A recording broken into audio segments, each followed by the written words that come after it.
Gusto ko lang mangyari talaga, kaya gusto ko magsalita sa inyong lahat ngayon. Alam ko naman lahat kayo, may mga sama ng loob, may mga hinaing. Ramdam ko kayong lahat, naintindihan ko kayong lahat.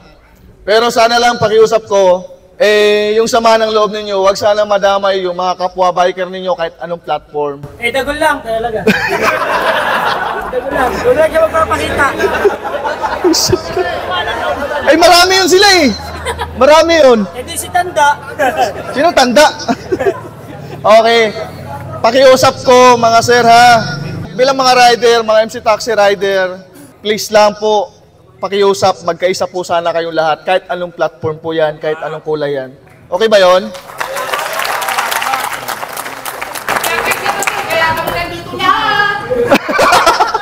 Kaya nagkakaisa pala talaga, nandito na lahat, you know? Gusto ko maibalik yung dati, yung totoong MC Taxi community. Yung tipong kahit anong kulay ka, pag businahan mo yung isa, bubusinahan ka rin, nakangiti kayo pareho. Kasi wala po talagang ibang magtutulungan. Kayo at kayo at kayo at kayo lang din talaga sa kalsada. Wala pong pamamanahan sa inyo ni isa. Si Dagol. Wala pong pamamanahan sa inyo pag nakipag-away kayo sa social media. Okay? Masisira lang po ang araw ninyo.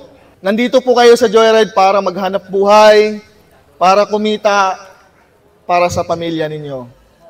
Kung meron mang nagbangayan sa social media, hayaan nyo na po kami, hayaan nyo na po sila, mas lalong hayaan nyo na po ang mga tagapagmana. 99% yun. Okay? Huwag nating ituring na kalaban yung ibang kulay. Kung sila, sinasabi nila, kalaban yan dahil ibang kulay, pangit yon.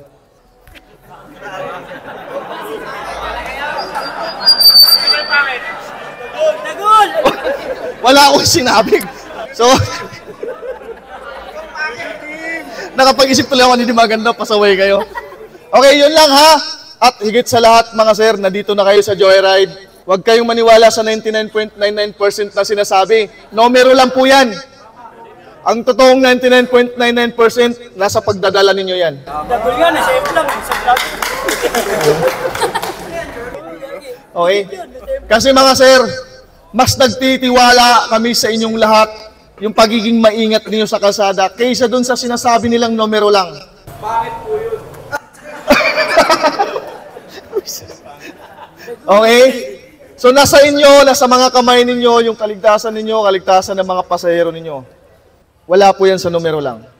Ibig sabihin, ngayong nasa Joyride na kayo, lagi po nating tatanungin.